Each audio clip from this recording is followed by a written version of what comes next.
ನಮಸ್ತೆ ಸ್ನೇಹಿತರೆ, SLN ಆಸ್ಟ್ರೋಟೆಕ್ಗೆ ಸ್ವಾಗತ ಸುಸ್ವಾಗತ. ನಾನು GK ಗುರುರಾಜ್.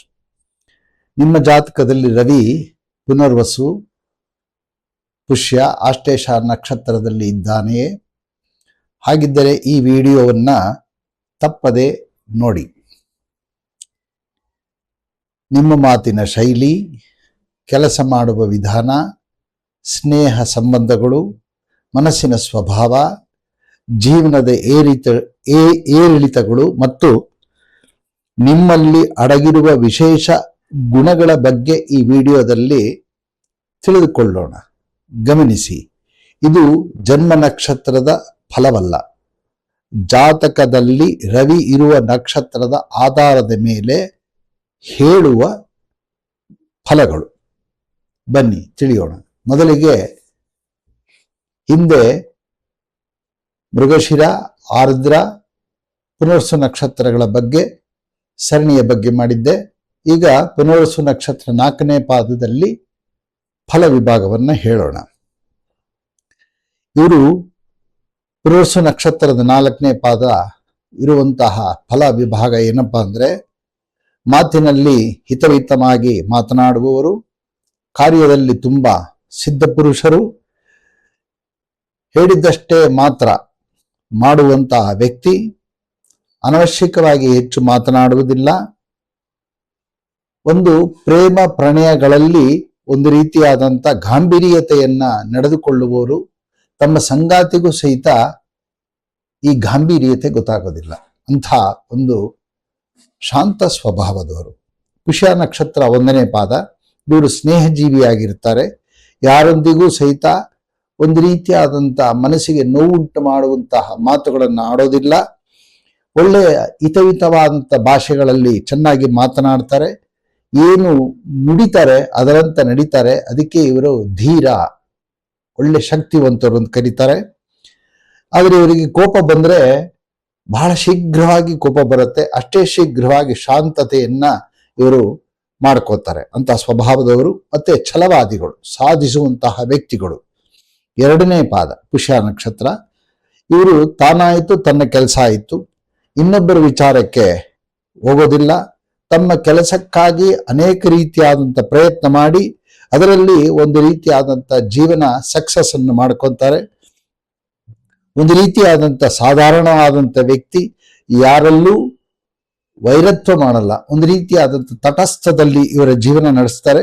ಸಾಮಾನ್ಯ ರೀತಿಯಲ್ಲಿ ಇವರ ಜೀವನವನ್ನ ನಡೆಸ್ಕೋತಾ ಹೋಗ್ತಾರೆ. ಇನ್ನು ಪುಷ್ಯ ನಕ್ಷತ್ರ 3ನೇ ಪಾದ.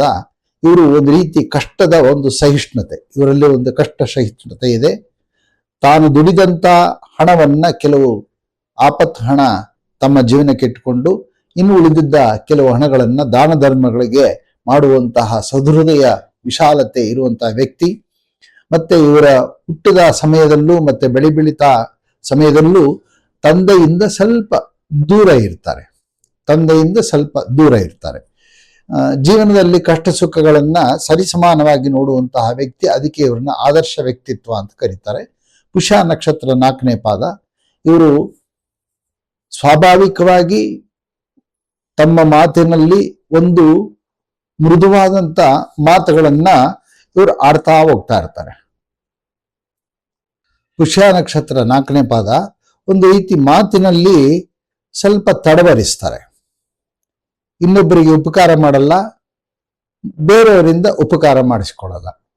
ಒಂದು ರೀತಿ ಸಂತಾನ ಇರುವಂತಹ ವ್ಯಕ್ತಿ, ಅಂದ್ರೆ 1, 2, 3 ಬಹು ಸಂತಾನ ಇರುವಂತಹ ವ್ಯಕ್ತಿ. ಕೆಲವರಿಗೆ ಆಯಾ ಜಾತಕದಲ್ಲಿ ಆಯಾ ಗ್ರಹಗಳ ಸಂಯೋಗ ಇದ್ದಾಗ ಈ ರೀತಿಯಾದಂಥ ಕಾರ್ಯ ನಡೆಯುತ್ತೆ. ತಾವಾಯ್ತು, ತಮ್ಮ ಜೀವನ ಆಯ್ತು, ತೃಪ್ತಿಯಿಂದ ಜೀವನ ಇವರು ಚೆನ್ನಾಗಿ ಬಾಳ್ತಾರೆ. ಇವರಿಗೆ ಬೆಳಗ್ಗೆಗಿಂತ ಮಧ್ಯಾಹ್ನದ ಚಟುವಟಿಕೆ ಇವರಿಗೆ ತುಂಬಾ ಹೊಂದಾಣಿಕೆ ಆಗತ್ತೆ. ಇನ್ನು ಆಶ್ಲೇಷ ನಕ್ಷತ್ರ 1ನೇ ಪಾದ. ಇವರೊಂಥರ ಚತುರ ಇರುವಂತಹ ವ್ಯಕ್ತಿ, ಮಹಾ ಚತುರ ಅಂತಾನೆ ಕರೀತಾರೆ. ಹೇಗೆ? ಧೈರ್ಯ, ಸ್ಥೈರ್ಯ, ಶೌರ್ಯ ಇಂಥ ಒಂದು ಸ್ಥಾನಮಾನಗಳಲ್ಲಿ ಇವರು ಒಂಥರ ಧೈರ್ಯವನ್ನ ಸಾಧಿಸುವಂತಹ ವ್ಯಕ್ತಿ. ಯಾರಾದ್ರೂ ಕಾರ್ಯ ಎಸಗ್ತಾ ಇರೋದಕ್ಕಂದ್ರೆ ಕೆಲಸ ಮಾಡ್ತಿರುವಂತಹ ಸಹವಾಸ ಇವರಿಗೆ ಚೆನ್ನಾಗಿ ಸಿಕ್ಕಿದ್ರೆ ಅದರಂತೆ ಇವರು ಶ್ರಮವಹಿಸಿ ಕೆಲಸವನ್ನು ಮಾಡುವಂತಹ ಗುಣಲಕ್ಷಣಗಳು ಇವರಲ್ಲಿ ತುಂಬಾ ಇದೆ, ನಾವು ಅದನ್ನ ನೋಡಬಹುದು. ಇನ್ನು ಆಶ್ಲೇಷ ನಕ್ಷತ್ರ 2ನೇ ಪಾದಕ್ಕೆ ಬಂದ್ರೆ ಇವರ ತಮ್ಮ ಪರಿಸರದಲ್ಲಿ ಏನಿದೆ ಅಂತ ಪರಿಸ್ಥಿತಿಗಳಿಗೆ ಅನುಗುಣವಾಗಿ ಹೊಂದಾಣಿಕೆ ಆಗೋದು ಇವರಿಗೆ ಸ್ವಲ್ಪ ಕಷ್ಟ ಆಗುತ್ತೆ. ತಮಗೆ ಕಷ್ಟ ಬರ್ತಿರುತ್ತೆ, ತಮ್ಮ ಕಷ್ಟದಿಂದ ಜೀವನ ನಡೆಸ್ತಾ ಹೋಗ್ತಾ ಇರ್ತಾರೆ. ಆದ್ರೆ ಯಾರ ಹತ್ರನೂ ಹೇಳ್ಕೊಳ್ಳಲ್ಲ, ನನಗೆ ಇಂಥ ಕಷ್ಟ ಇದೆ, ನಾನು ಇಂಥ ಕಷ್ಟ ಪಡ್ತಾ ಇದ್ದೀನಿ ಅಂತ ಹೇಳ್ಕೊಳಕ್ಕಾಗಲ್ಲ. ಎಂಥ ಕಷ್ಟದ ಒಂದು ಕಠಿಣವಾದಂಥ ಪರಿಸ್ಥಿತಿ ಬಂದರೂ ತಾಳ್ಮೆಯಿಂದ ಇವರು ಜೀವನ ನಡೆಸ್ತಾರೆ. ಆಶ್ಲೇಷ ನಕ್ಷತ್ರ 3ನೇ ಪಾದ ಒಂದು ರೀತಿಯಾದಂಥ ಮಾತುಕತೆಗಳಲ್ಲಿ ಸ್ವಲ್ಪ ತಮ್ಮ ಬಗ್ಗೆ ಹೆಚ್ಚಿಗೆ ಹೇಳಿಕೊಳ್ಳುವಂತಹ ಗುಣಲಕ್ಷಣಗಳು ಇವರಲ್ಲಿ ಇರುತ್ತೆ. ಮತ್ತೆ ತಟಸ್ಥವಾಗಿರುವಂತಹ ವ್ಯಕ್ತಿ, ಮತ್ತೆ ಒಳಗೆ ಮತ್ತೆ ಹೊರಗಿನ ನೋಟದಲ್ಲಿ ಏನೂ ಇವರಿಗೆ ಗೊತ್ತಿಲ್ವೇನೋ ಎಂಬಂತೆ ಇರ್ತಾರೆ, ಆದರೆ ಎಲ್ಲವೂ ಚೆನ್ನಾಗಿ ತಿಳಿದಿರುವಂತಹ ವ್ಯಕ್ತಿ ಆಗಿರ್ತಾರೆ.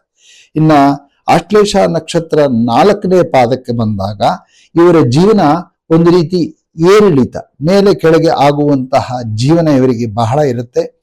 ಒಂದು ರೀತಿ ಹೃದಯದಲ್ಲಿ ಆತಂಕ ಸ್ವಲ್ಪ ಇರುತ್ತೆ, ಹೆದರಿಕೆಯ ಸ್ವಭಾವ ಜಾಸ್ತಿ ಇರುತ್ತೆ. ಒಂಥರ ವಾಕಿಂಗು, ಉದ್ಯಾನವನ, ಒಂಥರ ವಿಹಾರ ಮಾಡುವಂತಹ ಒಂದು ಆಸಕ್ತಿ ಜಾಸ್ತಿ ಇವರಿಗೆ ಇರುತ್ತೆ. ಒಂದೊಂದ್ಸಲ ಮನಸ್ಸು ಆಗಾಗ ಸ್ವಲ್ಪ ತರಂಗಗಳು ಮೇಲೆ ಕೆಳಗೆ ಆಗುತ್ತೆ. ಅದನ್ನ ಸರಿಪಡಿಸ್ಕೊಂಡ್ರೆ ಇವರು ತುಂಬಾ ಜೀವನ ಸೊಗಸಾಗಿ ನಡಿಬಹುದು. ಆದರೆ ಯಾರು ಏನೇ ಹೇಳಲಿ ಅದನ್ನ ಕಿವಿಗೆ ಇವರು ಹಾಕೊಳ್ಳಲ್ಲ, ಇನ್ನೊಂದು ಕಿವಿನಲ್ಲಿ ಬಿಟ್ಟು ಬಿಡುವಂತಹ ಸ್ವಭಾವ ಇವರಲ್ಲಿ ತುಂಬಾ ಚೆನ್ನಾಗಿರುತ್ತೆ. ಮತ್ತೊಂದು ಒಳ್ಳೆ ಗುಣ ಎಂದ್ರೆ ತನ್ನದೇ ಆದ ಮಾರ್ಗದಲ್ಲಿ ಇವರು ನಡೆಯುವಂತಹ ಹಠವಾದಿ ಎಂಬುದಾಗಿ ಹೇಳುವಂತಹ ಒಂದು ಗುಣಲಕ್ಷಣಗಳು ಈ ರೀತಿಯಾದ ನಕ್ಷತ್ರಗಳಲ್ಲಿ ಇದೆ. ಇದು ನಕ್ಷತ್ರಗಳ ಫಲ ಅಲ್ಲ, ರವಿ ಇರುವ ನಕ್ಷತ್ರಗಳ ಫಲಗಳು ಅಂತ ಹೇಳ್ತಾ ಈ 4 ಮಾತನ್ನು ಮುಗಿಸ್ತಾ ಇದ್ದೀನಿ. ಧನ್ಯವಾದಗಳು.